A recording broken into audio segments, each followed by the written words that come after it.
The antique clock on the wall chimed 5:17 in the afternoon. My arthritic knees throbbed as I watched the silver SUV tear down the dirt road. It was my daughter-in-law, Marissa. She dragged a heavy leather suitcase from the trunk and heaved it into the black water of Harbour Ridge Lake. My heart stopped. That was the bag I gave my son for his 30th birthday, the same son we buried 8 months ago. My name is Irene Calloway. I am 61 years old, a widow living in a house that feels too large for just one person. I stood on the porch of my old wooden cabin overlooking Harbour Ridge Lake in the town of Greystone. The air was still. My mother's antique wall clock inside struck exactly 5:17 in the afternoon. I held a lukewarm cup of tea in my hands, trying to ignore the dull, grinding ache in my arthritic knees. The silence of the lake usually brought me peace. But tonight, the water looked like a sheet of black glass. That silence shattered in an instant. A silver SUV tore down the dirt road adjacent to my property. The engine roared with a violence that made me drop my tea. The cup smashed against the porch railing. I gripped the wood, my knuckles turning white. I knew that car. It belonged to my daughter-in-law, Marissa Cole. Marissa was always composed. She was the picture of elegance and control, a woman who never had a hair out of place. But the person driving that car was erratic. The vehicle skidded to a halt near the water's edge, kicking up a cloud of dust that choked the evening air. The engine did not cut off. It sat there, growling like a wounded beast. I watched, frozen, as the driver's side door flew open. Marissa stumbled out. She did not look toward the house. She ran to the trunk and threw it open. She reached inside and hauled something out with both hands. It was a suitcase, a brown leather suitcase with brass buckles. My breath hitched in my throat. I knew that bag. I had bought it myself. I gave it to my son, Daniel, for his 30th birthday. It was the same bag that was supposed to have burned along with him in the fire at the Northwind Freight and Storage Warehouse 8 months ago. Marissa hunched over the weight of it. Her movements were jerky and frantic. She looked left, then right, her eyes wide with terror. Marissa. What? What are you doing? I screamed, my voice cracking against the wind.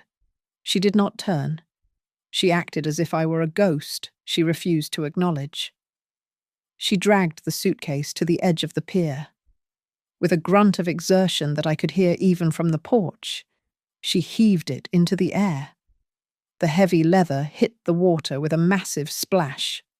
A flock of waterbirds erupted from the reeds, screeching in alarm. The suitcase bobbed for a second, fighting the surface, before the weight inside dragged it down into the murk. Marissa did not wait to watch it sink. She sprinted back to the driver's seat. She slammed the door. The tires spun on the loose gravel, spitting stones behind her as the SUV fishtailed and sped away. The acrid smell of burnt rubber drifted up to my porch. My knees screamed in protest. But I moved. I ran. I scrambled down the wooden steps, ignoring the sharp stab of pain in my joints. My son was dead. We buried a closed casket. We were told there was nothing left but dental records and jewelry. Yet there was his suitcase, being drowned by his wife. I reached the muddy bank and did not stop. I waded into the freezing water. The mud sucked at my ankles, trying to pull me down. The cold bit into my skin. I reached out, my fingers brushing the slick leather just as it was about to disappear into the depths. No, no, you don't. I gasped, gritting my teeth. I hauled it up. It was incredibly heavy. My heart hammered against my ribs like a trapped bird. I dragged it onto the rocky shore, collapsing beside it. My hands shook so violently I could barely grip the zipper. I was terrified of what I would find. I thought of body parts. I thought of blood. But it was Daniel's bag. I had to know. I yanked the wet zipper open. I stared. The world seemed to tilt on its axis. There was no body. Instead, stacks of cash wrapped in thick plastic stared back at me. Beside the money lay a handgun wrapped in a stained towel. There was a burner phone with the screen dark. And there, sitting on top, was a wristwatch. It was charred and melted slightly at the edges. It was the watch Daniel was wearing the day he died. My hand trembled as I moved the money aside. Beneath the cash lay a black USB drive and a stack of printed photographs. I picked up the top photo. The air left my lungs. It was Daniel. He was tied to a metal chair in a dim room. He looked bruised, terrified. But he was alive, next to his face. Someone had held up a newspaper. I squinted at the date on the paper. The date was 3 days after his funeral. He is alive, I whispered, the tears hot and instant. My son had not died in the fire. He had been taken. Suddenly, a vibration buzzed against my fingertips. The black burner phone nestled in the suitcase lit up. It began to ring. For the last 8 months, silence had become the loudest thing in my life. It followed me down the aisles of the grocery store where I caught myself reaching for Daniel's favorite cinnamon cereal before remembering he would never eat breakfast at my table again. It sat next to me in the wooden pew at Grace Community Church, occupying the empty space where my son used to fidget during the sermon. I had become just another invisible widow in Greystone, a woman who checked her mailbox every day, hoping for a letter that would never come. Daniel was my entire world. He was a good man, a hard worker who had risen to become the operations engineer at Northwind Freight and Storage. When the police told me he had died in an electrical fire at the suburban warehouse, I felt my life end. They said the fire was so intense that identification was only possible through his dental records, his wedding band, and that watch. The same watch I had just found inside the suitcase. At the funeral. I had clung to Marissa for comfort, but holding her felt like hugging a statue. I remembered watching her standing by the grave. Her makeup was flawless. Her black dress was perfectly pressed. Everyone complimented her strength. But I saw something else. I saw the way her eyes slid over the coffin as if she were checking off a completed task on a clipboard. I just don't know how I'll go on without him. Irene. She had said to me that day, but her voice lacked the tremor of true grief. It was too smooth, too rehearsed. In the months that followed, Marissa became a ghost. She stopped coming to Sunday dinners. Every time I called, she had an excuse. She was working overtime. She had an audit. She was in a meeting. Yet, Greystone is a small town, and secrets are hard to keep. I saw her. I saw her car parked in the far corner of the strip mall lot, window to window, with a black sedan driven by a large man with silver hair. I did not know his name then, but I later learned he was Victor Hale, the chief financial officer at Northwind. I spent 30 years as a mail carrier for the county. You learn things carrying the mail. You learn that people are creatures of habit. You notice when a bill is late or when a new subscription starts. I noticed that Marissa started receiving thick envelopes with return addresses from industrial rental boxes out by the highway. A finance clerk does not get mail from shell companies in an industrial park. Suspicion is a cold companion, but it would not leave me be. One afternoon, driven by a nagging feeling, I drove to the Northwind headquarters to ask for a copy of Daniel's death benefit papers. The security guard, a young man who could not look me in the eye, blocked me at the turnstile. "I am sorry, Mrs. Calloway," he mumbled. "I cannot let you up without an appointment." I looked up toward the glass balcony of the second floor. There was Marissa, walking briskly alongside the silver-haired man. She looked down and saw me. For a split second, her mask slipped. She looked terrified. She grabbed the man's arm, whispered something, and they both turned their backs to me, disappearing into the office. I tried to bridge the gap.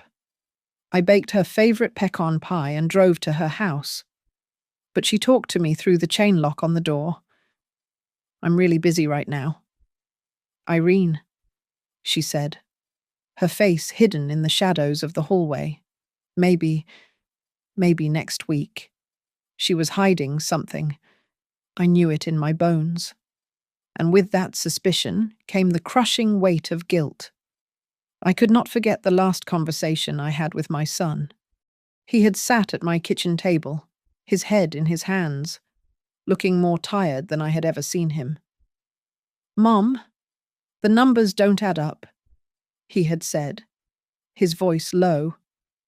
"There is inventory moving through that warehouse that isn't on the manifest. I think I need to report it, and fearful for his future, fearful of him losing his pension, had grabbed his hand. "Daniel, honey, please," I had begged. "You have a mortgage. You and Marissa are trying for a baby. Don't rock the boat. Just do your job and come home safe." He had listened to me. He went back to work. And 2 days later, he was dead. I blamed myself every single night. I would wake up at 2 a.m, convinced I heard the rumble of his truck in the driveway, only to realize it was just the wind off the lake. That guilt was what drove me into the freezing mud tonight. When I saw Marissa throw that suitcase into the water, I did not see garbage. I saw my second chance. I saw a way to find out what really happened to my boy. And this time, I was not going to tell him to look away. I did not chase Marissa's car. I sat there in the mud, shivering, and dialed 911. My voice was calm, a terrifying kind of calm that comes when your worst nightmares are confirmed. I told the dispatcher I had found evidence related to a closed homicide case. I did not mention my daughter-in-law. Not yet. I wanted the police to see what I saw before she could spin a lie to cover it up. 2 hours later, I was sitting in an interrogation room at the precinct, wrapped in a scratchy grey blanket. Across from me sat Detective Naomi Brooks. She was a sharp-featured woman in her mid-40s with tired eyes and a reputation for being difficult. She had transferred from the Financial Crimes Division, and she looked at the waterlogged suitcase on the metal table with a mixture of skepticism and curiosity. "So, let me get this straight," Naomi said, leaning back in her chair. "You fished this out of the lake, and you say it belonged to your deceased son. It does belong to him," I said, my voice steady. "And what is inside proves he did not die in that fire." Naomi put on a pair of blue latex gloves. She began to catalogue the items with methodical precision. The silence in the room was heavy, broken only by the crinkle of plastic evidence bags. $30,000 in cash, she muttered, counting the stacks. Standard semi-automatic pistol. It smells like it has been fired recently. She picked up the charred wristwatch. She turned it over, squinting at the back casing. She typed something into her laptop. A moment later, she stopped typing. Her eyebrows shot up. "The serial number matches Daniel Calloway's personal effects log," she said, looking at me with a new intensity. But this was supposed to be buried with him. Then she got to the photographs. She spread them out on the table. The fluorescent lights glared off the glossy paper. There was Daniel, my Daniel, tied to a metal chair. His face was bruised, his work shirt stained with blood. But his eyes were open. He was alive. Behind him, taped to the wall, was a copy of the Greystone Gazette. Naomi leaned in close, her breath hitching. The date on that paper. That is 4 days after the warehouse fire. He was alive, I whispered, pointing a shaking finger at the image. We buried a stranger. Who did we bury? Detective Naomi looked at me, and for the first time, the skepticism was gone. If the dental records were falsified, or if the body was too badly burned to be sure, someone swapped them. Mrs. Calloway. This is not just an accident case anymore. This is a kidnapping. Or worse. She bagged the USB drive last. I am sending this to the cyber unit immediately. If this drive has the metadata for these photos, we can trace where they were taken. Go home. Irene, get some sleep. I will call you the second we crack this encryption. I went home. But I did not sleep. I stared at the ceiling until the sun came up. At 8 in the morning, I drove back to the station. I expected answers. Instead, I found a wall. Naomi met me in the lobby. She looked furious. Her jaw was set tight, and she grabbed my arm, pulling me into a quiet corner away from the front desk. It is gone, she hissed, her voice low. What is gone, I asked, my stomach dropping. The drive. Tech support says it was blank, completely wiped, formatted before it even got to their desk. She looked around nervously. And the suitcase. The paperwork says it is being transferred to the county evidence locker, but nobody can tell me which truck it is on. Someone is cleaning this up, Irene. Someone inside this building. I felt the blood drain from my face. The system that was supposed to help me had just erased the last trace of my son. I walked out to the parking lot, feeling a profound sense of betrayal. I sat in my car, gripping the steering wheel, trying not to scream, but I had one card left to play. I reached into the deep pocket of my coat and pulled out the cheap black burner phone. I had snatched it from the suitcase the moment I heard the sirens approaching the lake the night before. I knew, somehow, that I could not trust anyone with everything. I sat there, turning the plastic device over in my hands. I was trying to figure out how to unlock it when it suddenly vibrated. The screen lit up. The caller ID read, unknown. My heart hammered against my ribs. I hesitated for 3 seconds. Then I pressed the answer button and held it to my ear. I did not say a word. Marissa. A deep, gravelly male voice said. It was not a question. You are late with the payment. Again. I froze. He thought I was her. I stammered, trying to sound like her, trying to sound younger. Save the tears. The man interrupted. The menace in his voice was cold and professional. We kept our end of the deal. You got the body. You got the insurance payout. But if the next installment is not in the Dropbox by midnight, we are going to renegotiate. And this time, maybe your nosy mother-in-law will be the one found in a suitcase. The line went dead. I stared at the phone, my hand trembling uncontrollably. They were not just watching Marissa. They were watching me.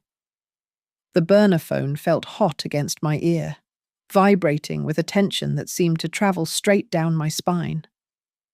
The voice on the other end was distorted, heavy with the sound of metallic clanking in the background, like heavy chains being dragged across concrete. It was the sound of a place where people did not go willingly. "Marissa?" the man repeated. "Do not play games with me." The arrangement was simple. I swallowed the lump of terror in my throat. I knew I had to keep him talking. I needed proof. I pressed the record button on my own cell phone and held it close to the burner, praying my shaking hands would not drop both devices. I pitched my voice higher, trying to mimic the breathless, polished tone Marissa used when she was stressed. I am listening," I whispered into the mouthpiece. It is difficult to get that much cash so quickly." The man laughed, a dry, humorless sound that made my skin crawl. "Difficult? You think this is difficult?" "Hale went to great lengths to solve your problem. Sweetheart, we gave you the body. You got the weeping widow moment. You got the insurance payout. That money belongs to us. We are just letting you keep a commission." My blood ran cold. The confirmation hit me like a physical blow. They had given her a body, a fake body. And Victor Hale was the architect. "I know," I said, my voice trembling for real now. "I know what Mr. Hale did. But the police? They are asking questions. The police are blind because we pay them to be blind." The man snapped. His patience was evaporating. "But my patience is not for sale. You threw that suitcase in the lake to cut ties. Marissa. That was a mistake, a very stupid mistake." I held my breath. He knew. He had been watching her at the lake. That meant he had been watching me pull it out. "Listen to me closely," he hissed. "You bring the rest of the payment to the container lot behind the old North Wind warehouse. Midnight. Tomorrow. Row C. Container 412. And do not think about running. If the money is not there, we will take back our investment. And I think your mother-in-law, that old woman Irene, would fit very nicely in a storage unit." The line went dead. I sat there in the dark of my kitchen, the silence of the house suddenly feeling like a threat. I was not safe. Marissa was not safe. But I had him. I had his voice. I did not wait for morning. I grabbed my coat and the recording, my fear transforming into a cold, hard resolve.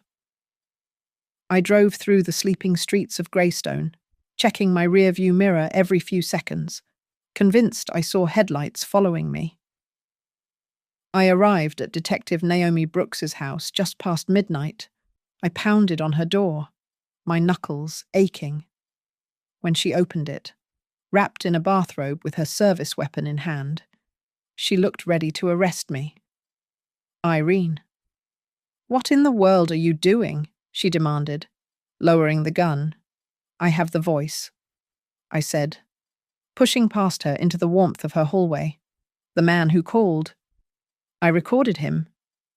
Naomi stared at me, then locked the door and led me to her kitchen. She played the recording. Her face remained impassive until the man spoke about Mr. Hale and the investment. When she heard the gravelly, distinct cadence of his threat, her eyes widened. "I know that voice," she said quietly. She played it again. "That is Tyler Briggs." "Who is Tyler Briggs?" I asked. "He is the head of internal security for Northwind," Naomi said, running a hand through her messy hair. "He is an ex-cop. He was kicked off the force 15 years ago for excessive force and evidence tampering. He still drinks with half the precinct on Friday nights." She looked up at me, the realization dawning on both of us.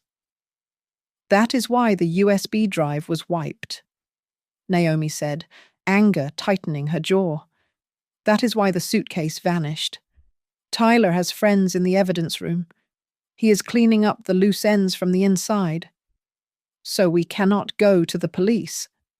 I said, feeling the walls closing in. No, Naomi said. If we file this officially, it will disappear before morning, and you will likely have an accident. We have to do this ourselves. We have to go around the system. She looked at the recording device on the table. Tyler thinks he is squeezing Marissa. He thinks she is the weak link, but she is the key. She is the bridge between us and the people who took your son. She threw the evidence in the lake, I said bitterly. Because she is terrified, Naomi countered. Or because she is guilty. Either way. Irene, we need her. You have to talk to her.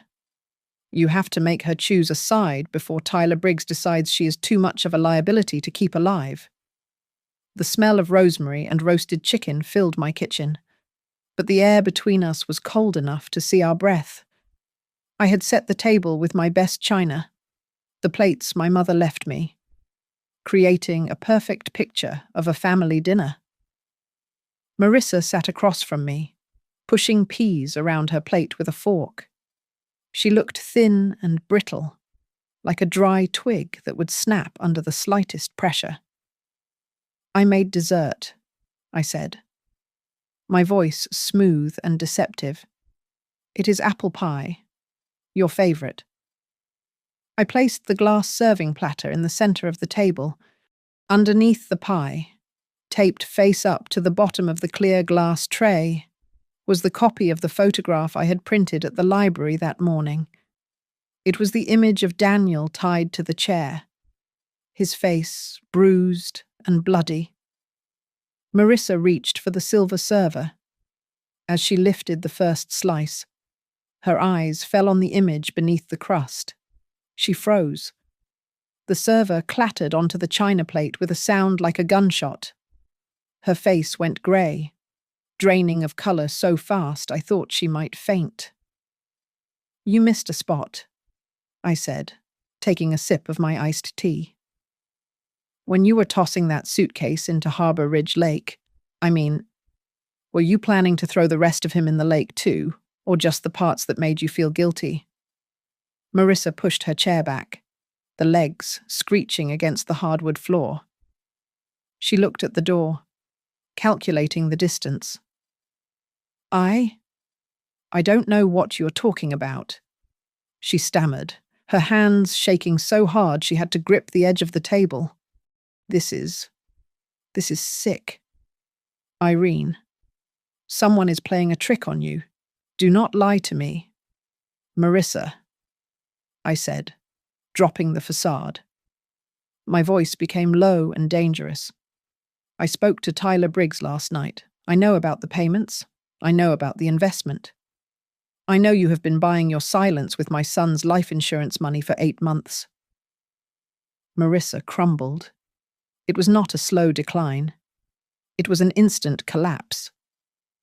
She sank back into the chair and buried her face in her hands. A wail of pure misery escaped her throat. I didn't have a choice. She sobbed, the words muffled by her palms. Victor. He knew everything. Knew what I demanded. What did Victor Hale have on you that was worth Daniel's life? Marissa looked up, her mascara running in dark streaks down her cheeks. 6 years ago, before I met Daniel, I worked for a billing agency. I falsified some medical claims. It was stupid. I just needed money for my student loans. I thought it was buried. But when Victor hired me at Northwind, he ran a background check deeper than the police would. He found it. He said he would send me to prison if I didn't help him adjust the ledgers for the shipping containers. I listened, feeling a cold knot of nausea tighten in my stomach. So you helped him smuggle illegal workers, I said. And when Daniel found the discrepancies, Marissa choked on a breath. Daniel was going to the authorities. He was so angry. I panicked. I went to Victor. I told him Daniel found the books. I begged him to just fire Daniel, to scare him. I thought they would just threaten him into silence. She looked at me with pleading, desperate eyes. I swear to God, Irene. I didn't know they would kill him. I didn't know until the fire. And then Victor showed me the photos. He said if I didn't keep paying, if I didn't deliver the packages, I would be next. And then he said you would be next. I looked at her, and I felt two things at once. I felt a flicker of pity for the terrified girl trapped in a web of powerful men. But beneath that, I felt a burning, volcanic hatred. She had sold my son to save herself. She had chosen her own safety over his life. You are going to fix this, I said. The door to the pantry opened. Detective Naomi Brooks stepped out, holding her phone. She had been recording the entire dinner. You are in a lot of trouble, Mrs. Cole, Naomi said, walking into the light. But you have one chance to stay out of a cell tonight. Marissa looked from Naomi to me, her eyes wide with terror. We are going to give Victor and Tyler exactly what they asked for, Naomi said, placing her phone on the table. You are going to make the drop. You are going to wear a wire. And you are going to help us bury them. Marissa nodded, wiping her nose with the back of her hand. Okay. I will do it. I will do anything. I watched her, my expression stony. Naomi thought we were making a deal to get justice. Marissa thought she was earning her freedom. But as I touched the pocket of my cardigan, where my own voice recorder was silently running, I made a different vow. I would help them take down Victor Hale. But once he was gone, I would make sure the world knew exactly what Marissa Cole had done. Justice was for the law. Revenge was for a mother. Maps of the Greystone Industrial District covered my dining table, burying the lace tablecloth beneath layers of satellite printouts and tactical sketches. My kitchen, usually a place for baking pies and brewing tea, had been transformed into a command center. The air smelled of stale coffee and fear.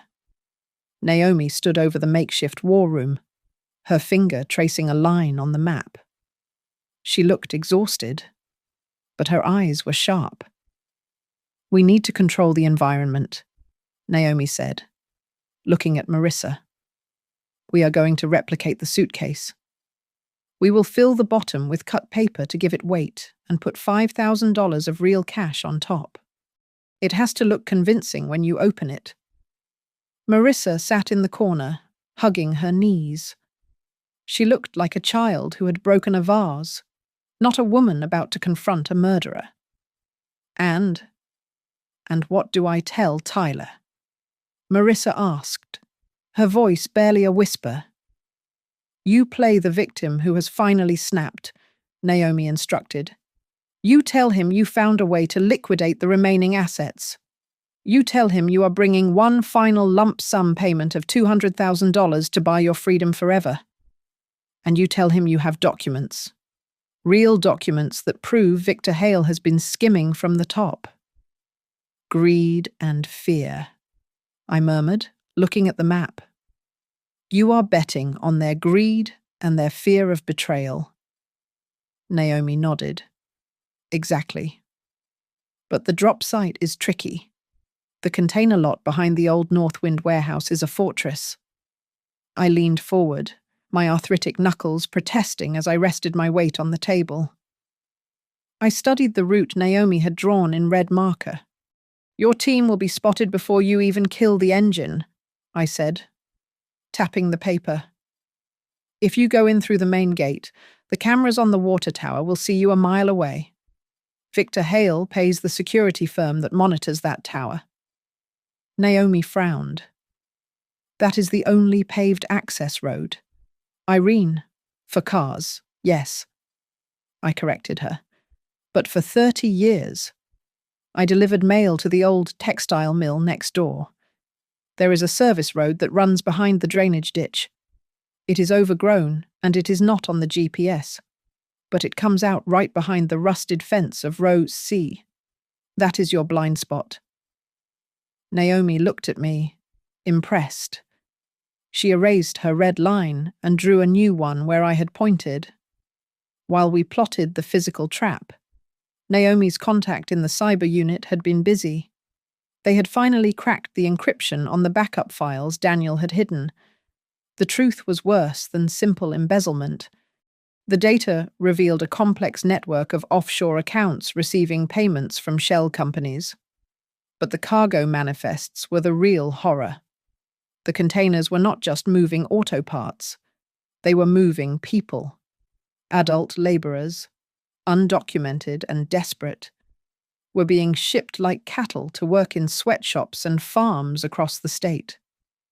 No wonder they killed him, Naomi said, her face grim as she read the report on her tablet.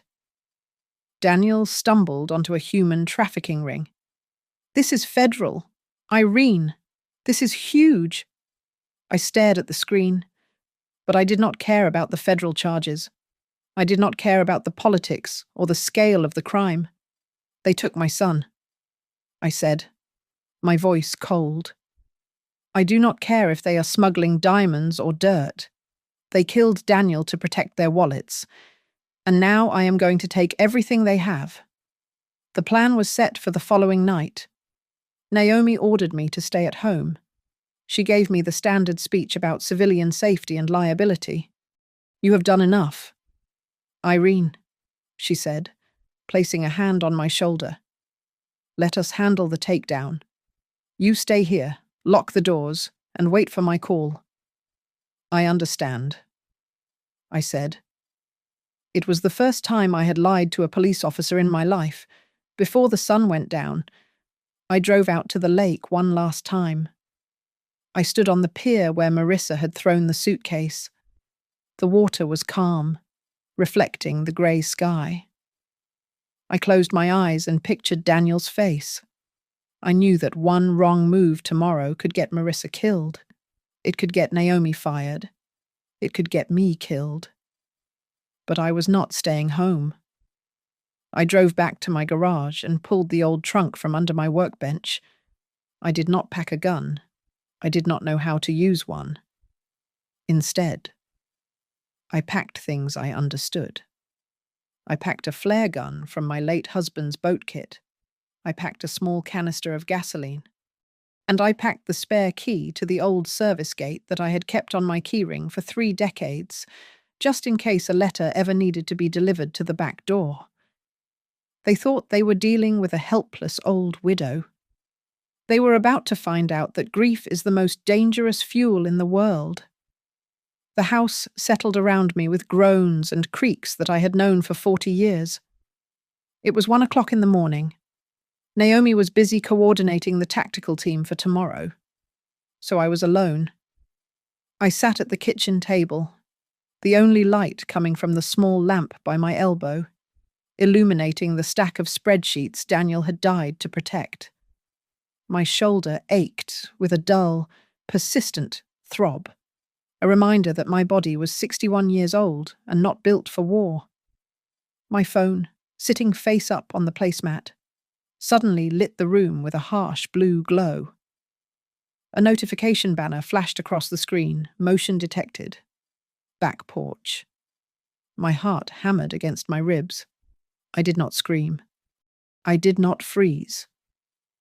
I reached out and switched off the table lamp, plunging the kitchen into darkness. I knew this house better than I knew the lines on my own palms. I knew which floorboard in the hallway whined when stepped on, and I knew that the third step on the stairs would crack like a pistol shot if you put weight on the center. I moved silently, my socks sliding over the wood, breathing through my nose to keep quiet. I peered through the crack in the curtains of the back window. A shadow loomed against the frosted glass of the back door. It was a man, broad-shouldered and heavy. The doorknob jiggled, followed by the faint, scratching sound of a lockpick.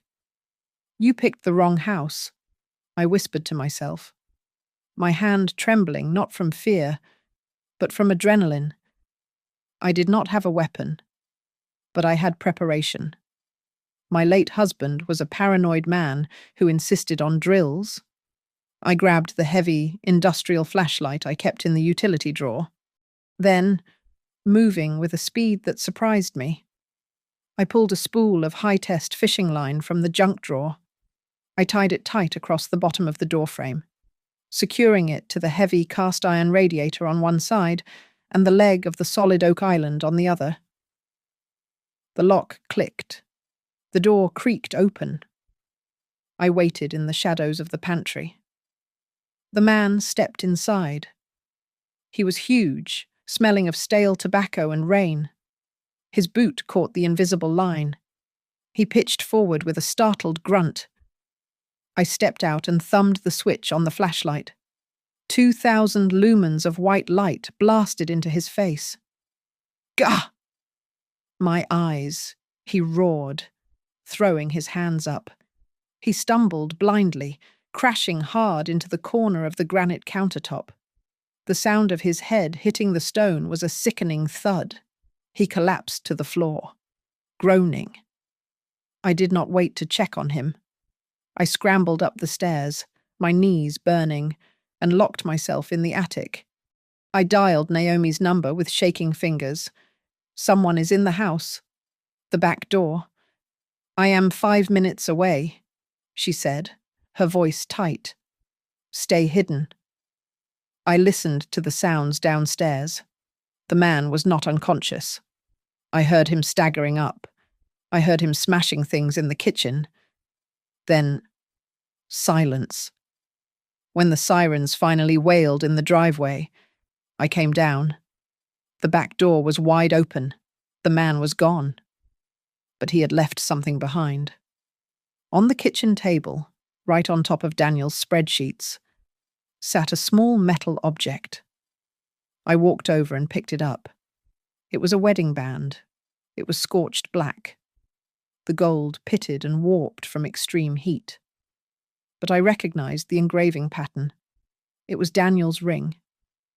"He wanted me to find this," I said, my voice hollow. Naomi stormed in, her weapon drawn, followed by 2 uniformed officers. She looked at the ring in my palm, then at the silent alarm panel on the wall. Her face went pale. "The dispatch logs show no alert," she said quietly. "Your alarm went off locally, Irene, but the signal to the station was blocked. Someone inside the department killed the alert." I looked at the burnt ring. It was a threat. It was a promise that I was next. But as I closed my fist around the cold metal, the fear evaporated. It was replaced by a cold, crystalline rage. "They want to scare me," I said. "They want me to run." I looked at Naomi. "I am done trusting the system. Naomi, your system is broken. If we give Victor and Tyler to the courts, they will walk free in 6 months on a technicality paid for by their friends." I sat back down at the table. I pulled the stack of documents toward me. I took a red pen from the mug. "What are you doing?" Naomi asked. "I am making sure there are no lifeboats," I replied. I began to mark the pages. I was not forging evidence, but I was highlighting the connections that a lazy prosecutor might miss. I was connecting the dots between Victor's personal accounts and the human trafficking containers in a way that made it look like he was the sole architect, isolating him from his underlings. I was going to make sure that when the ship went down, the captain would be chained to the wheel. I slipped the burnt ring into my pocket. It felt heavy, like a stone. It was no longer just a memento. It was my talisman. "Let us finish this," I said, looking at the window where the darkness waited. "Tomorrow, I am going to burn their world down." I sat at the kitchen table, not as a grieving mother, but as a forensic accountant. It was strange. I have never worked in finance. I spent 30 years delivering letters, walking the same neighborhoods, learning the rhythm of the town. But I realized tonight that dirty money flows just like mail.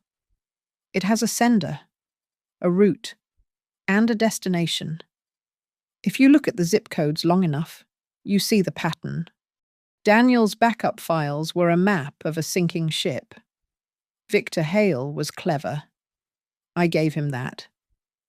I saw the emails he had drafted but never sent, and the memos he had archived in hidden folders. They were designed to look like he was ignorant of the details. If the federal agents came knocking, Victor planned to play the confused executive. He was setting Tyler Briggs up to take the fall for everything. He was going to walk away clean, claiming he was just a victim of a rogue security chief who went too far. Not on my watch, I whispered to the empty room. I took the printed copies of the ledgers. These were the ones I intended to let the federal investigator find. I picked up a blue pen. I did not forge signatures, as that would be easily caught by a handwriting expert. Instead, I added sticky notes. I circled key dates. I wrote notes in the margins that mimicked Victor's handwriting style, short, aggressive commands like expedite this or route through Shell Company B. I made it look like he was micromanaging every illegal dollar. I was painting a target on his back that no lawyer could scrub off. I was ensuring that when the ship went down, the captain would be chained to the wheel. But my work was not done. I opened a separate folder on my laptop. This was for Marissa. I found the emails she sent Daniel, the ones full of half-hearted apologies. I found the text message logs where she lured him to the warehouse that night. Meet me at the loading dock.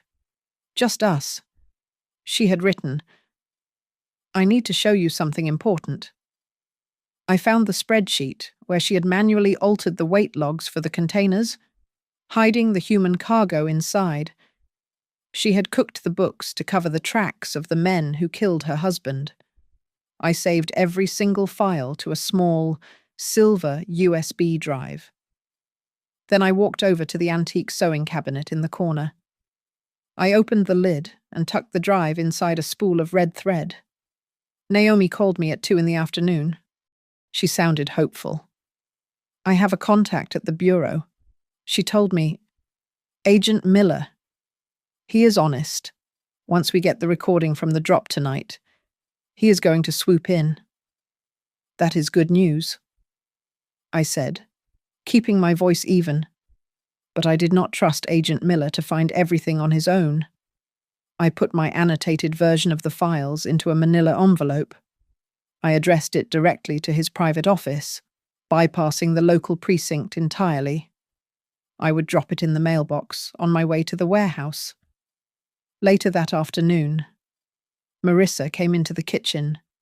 She was holding the neighbor's stray cat, stroking its fur with a trembling hand. She looked young. She looked broken. The dark circles under her eyes made her look like a ghost. For a second, just a split second, I wondered if she had suffered enough. She was a victim of Victor too. Was she not? I am scared. Irene, she said, her voice small. What if they kill me? Tonight I looked at her, and the pity welled up in my throat. But then I looked down at the table, the photo of Daniel, bound and bleeding in that chair, stared back at me. He had been scared too, and his wife had sent him there. Just stick to the plan, I said. The softness in my chest turned into stone. I knew what I had to do. Forgiveness is God's business, I thought as I watched her. Justice is mine. I would help save her life tonight because I needed her to trap Victor. But once Victor was in handcuffs, I would hand that silver USB drive to the police. Marissa was not going to walk away to start a new life with my son's insurance money. I went to the coat closet and pulled out my heavy wool jacket. I took a needle and thread. I carefully ripped a small seam in the inner lining, right near the heart. I slipped the silver USB drive inside and sewed it shut. It was invisible to the naked eye. I ran my thumb over the hidden lump. I would carry the evidence against her right into the lion's den. When everyone thought the battle was over, when they thought they had won, I would rip this seam open and destroy her. The hours leading up to midnight felt less like time passing and more like the slow tightening of a noose. The sky over Greystone was the colour of a fresh bruise, purple and black, reflecting the storm brewing in my own heart. Inside the safe house, Detective Naomi Brooks was a whirlwind of controlled chaos. Her team checked their weapons with mechanical clicks that sounded like bones snapping. The plan had shifted. The meet at the container lot had been a feint. Tyler Briggs had sent a messenger with new instructions. Mr. Hale wants to see you face to face. The messenger had said, one last time. At the old warehouse by the water. The warehouse. The place where Daniel died. The place where the fire started. It was poetic, in a sick, twisted way. Victor Hale wanted to end this exactly where he had begun it. Naomi laid out the schematic of the building on the hood of her unmarked car. Marissa, you walk in through the main bay doors, Naomi instructed, her voice clipped and professional. You will have the wire taped to your chest. We need him to admit to the murder or the trafficking. Once he says the words, we breach. My snipers will be on the roof of the adjacent mill. Do not deviate from the script. I want to go, I said, stepping forward. Naomi shook her head immediately. Absolutely not. Irene, you are a civilian. You stay here. He knows I am sniffing around. I argued, my voice steady despite the trembling in my hands. If I show up with her, begging for mercy, playing the pathetic old widow who just wants closure, his guard will drop. He is an arrogant man. Naomi. He will want to gloat in front of the mother he destroyed. If Marissa goes alone, he might just shoot her. If I am there, he will want an audience. Naomi stared at me for a long moment, weighing the risk.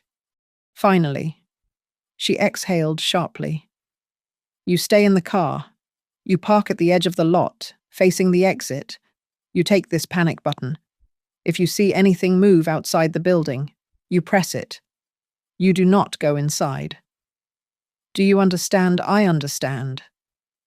I lied. 10 minutes before we were set to leave. I found Marissa standing on the back porch. She was staring out at the darkness where the lake lay hidden. The wind whipped her hair across her face, but she did not move to brush it away. Marissa, I said softly. She jumped, turning to look at me with wide, terrified eyes. When we are in there, I said, stepping closer until our shadows merged on the floorboards. If you get the chance to talk about the night Daniel died, you tell the truth. All of it. Do not leave out a single detail to spare my feelings. I don't know if I can, she whispered, tears spilling over. You have to, I insisted, gripping her arm. If you want redemption, Marissa, you have to bleed for it. You promise me. She nodded, a sob escaping her throat. I promise.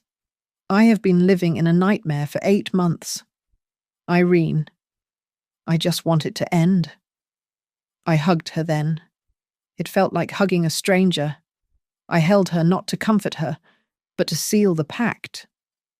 Her confession would be her salvation in the eyes of the law, but in my eyes, it would be the final nail in her coffin. I walked away from her and went to my car. I opened the trunk. Hidden beneath a blanket was my own insurance policy. I checked the small red canister of gasoline.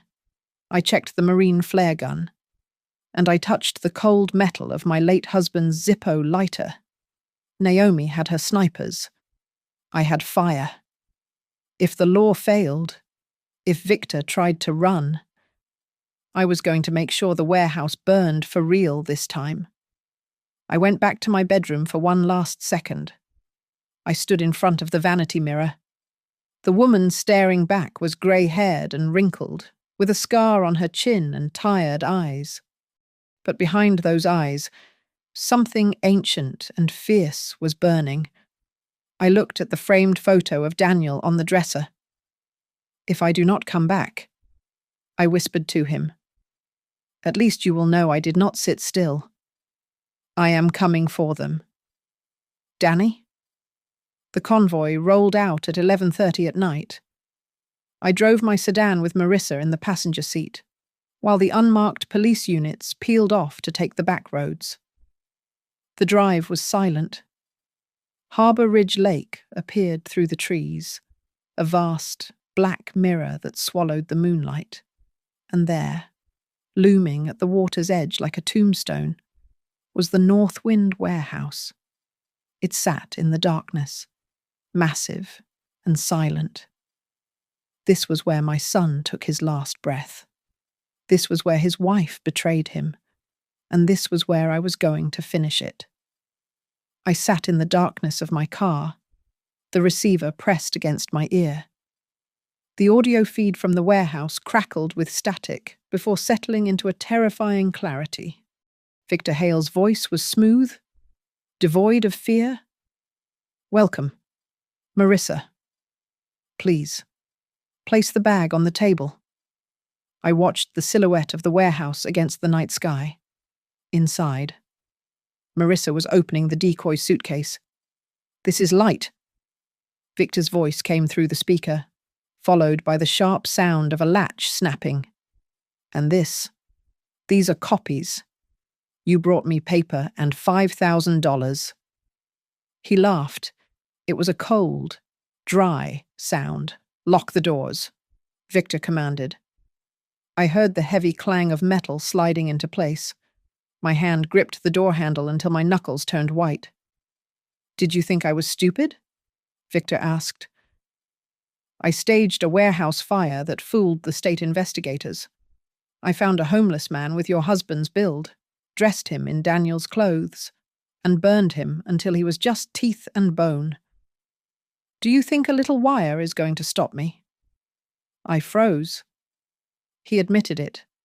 Daniel was not supposed to die that night. Victor continued, his voice echoing in the empty space. He hit him too hard during the interrogation. We had to improvise. Just like we improvised with that car bomb on the highway. That was meant for Daniel, but it would have taken his mother out too if she hadn't changed her church schedule. My breath caught in my throat. He had tried to kill me. I had been a target all along. "Ask him," I whispered to the empty car, praying Marissa remembered her promise. "Why? Why did you make me bring him here?" Marissa asked, her voice trembling violently. I did everything you asked, because you are a loose end," Victor replied. "I lured him here," Marissa screamed, the desperation breaking through. I used our wedding ring as a signal. I told him to meet me. I knew you were going to hurt him. I knew it. And I stayed silent because I didn't want you to release my files. The confession hung in the air. It was recorded. It was done. Suddenly, the audio feed spiked with a high-pitched feedback noise. "You brought a guest." Victor snarled.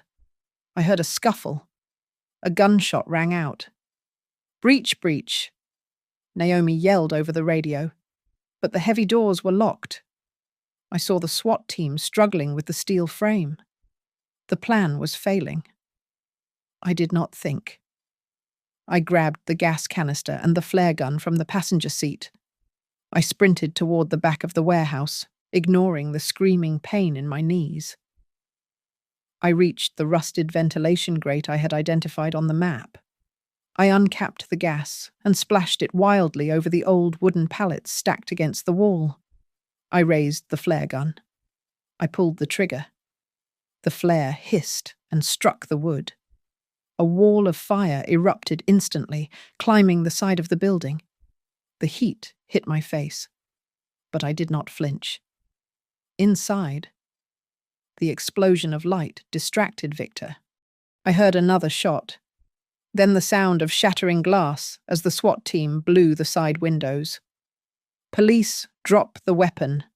I limped around to the front just as they dragged Victor out. He was bleeding from a gunshot wound to the leg, screaming curses. Naomi was there, cuffing him, reading him his rights. Marissa stumbled out behind them. She was covered in soot, coughing, tears streaking her blackened face. She saw me standing by the ambulance. She ran toward me, her hands reaching out. "Irene, Irene. I did it," she cried, hysteria in her voice. "I told them everything. I helped you catch him. We are going to be okay." I looked at her. I looked at the woman who traded my son's life for her own reputation. I reached into the lining of my coat.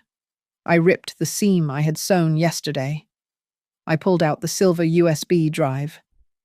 I walked past Marissa and handed it to Naomi. "Here is the rest of the evidence," I said, my voice steady. The emails, the altered logs, and the recording of her admitting she lured Daniel to his death. Marissa froze. Her face went pale white beneath the soot. "No, Irene. Please. I am family.